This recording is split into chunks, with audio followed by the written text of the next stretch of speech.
Hey, what's up? Is out here. Happy Thanksgiving, everybody. And wanted to post a gameplay commentary. I got up early this morning, Thanksgiving morning, and decided to play some Call of Duty. And I think this gameplay, which this is going to be a boring gameplay, I admit, kind of perfectly illustrates some of the problems with the game right now, as far as the lag, as far as the host selection, things of that nature. I am using the CM901 with the noob tube attachment, which, if you guys don't know, the adding an underbarrel attachment to this weapon increases its rate of fire quite noticeably. Um, so yeah, it's one of those little quirky things that's uh, COD likes to throw at us. If you remember Modern Warfare 2, the FAL, if you put a holographic sight on it, it increased the weapon's damage. Also, if you had the red dot sight on it, you know that that sight was off, and they never quite fixed that. And the issues with this game, luckily, or according to Robert Bowling, who we can't really say has been a man of his word throughout his illustrious career with Infinity Ward, but he's got a lot of patches. He's tweeted about a bunch of patches planned for this game to help with the lag, to help with hackers, to help with glitches and exploits and all that stuff. And the game certainly needs it. This morning I played probably 10 games. 8 of those games were horrible, horrible 3-bar connections. One game had a hacker in it, and this was a 3-bar connection, but as 3-bar connections go, it wasn't that bad still. Um, it was a playable 3-bar connection, but it wasn't the kind of 3-bar connection where you want to get your submachine gun out and run around, running and gunning. What sucks about the connection problems and the lag at this point in the game is you have to curb your playstyle.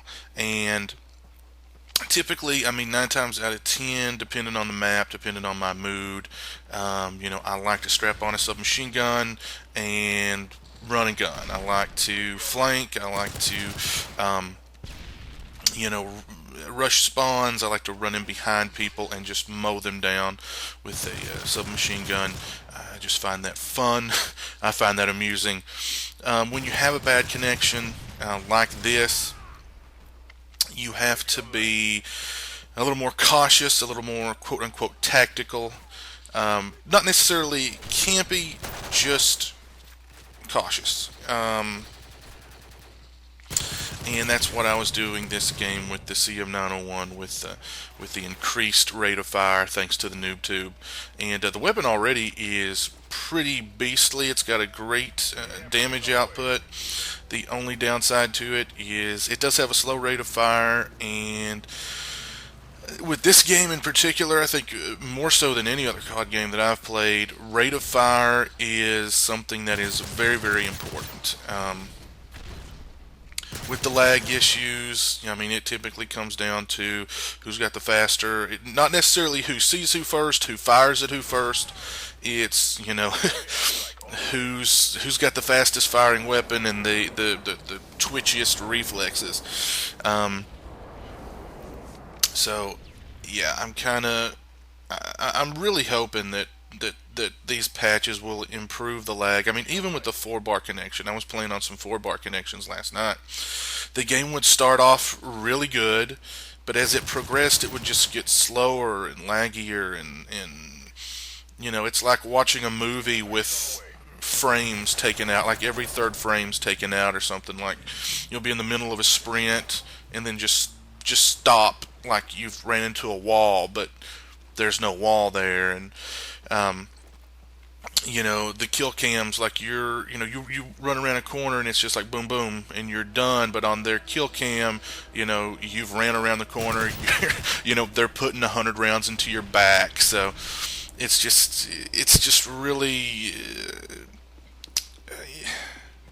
it's not advantageous for the player, and it's really unfortunate that they will release games like this. Just, it's more important to release the product, put the product out there for us to purchase, as opposed to putting out the best possible product out there for us to purchase. I don't think the game is as bad as Black Ops in its first trimester or whatever. Um,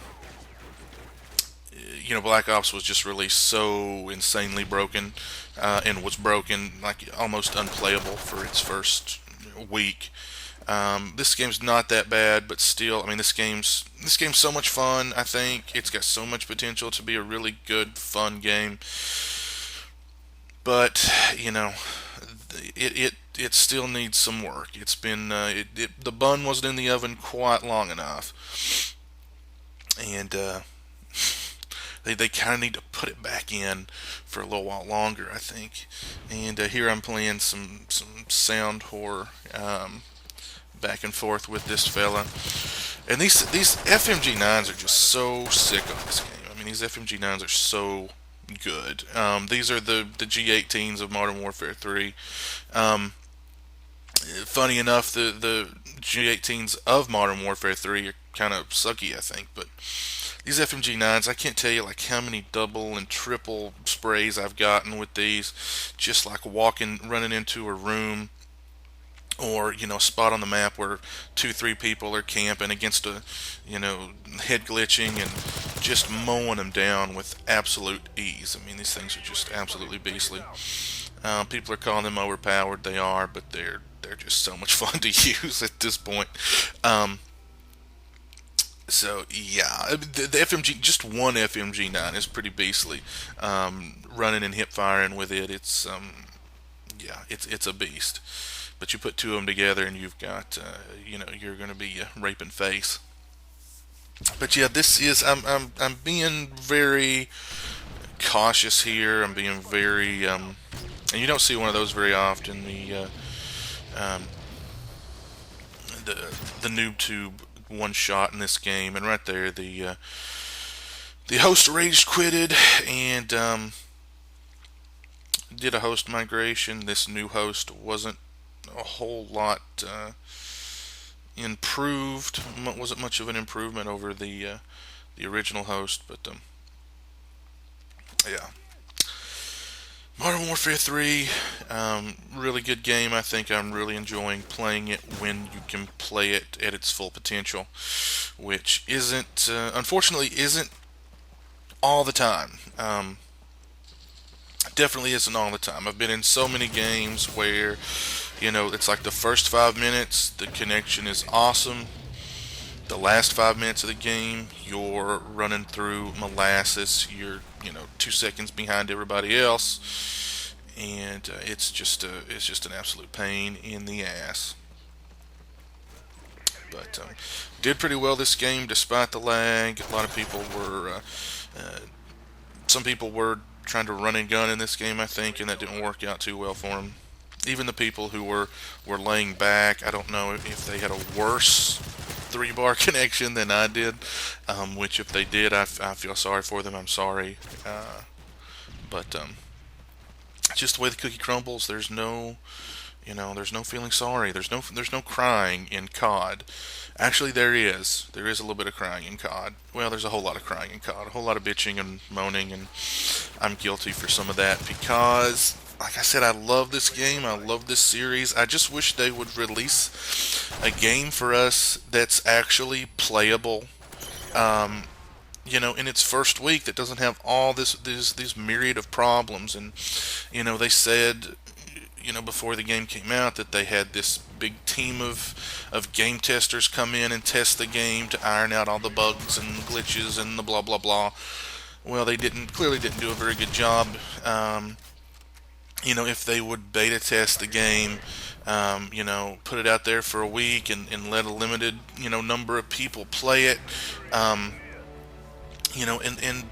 get some real serious feedback about the game, that would be great. I mean, I guess they're afraid that, people are going to post gameplay footage of it, months before it's coming out, and it's going to take some money out of their pockets or whatever.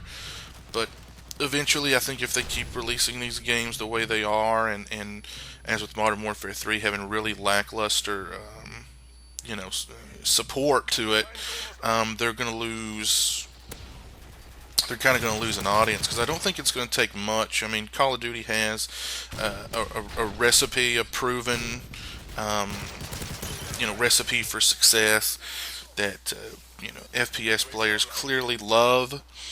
Um, because not all FPSs are the same, and not all of them sell the same. Um, but yeah. Anyway, I don't think it'll take much for somebody else to come out there and put out a game that's right on the level with this one, and maybe steal some of Activision's players. I don't know. But anyway, you guys have a good Thanksgiving, and until next time, peace.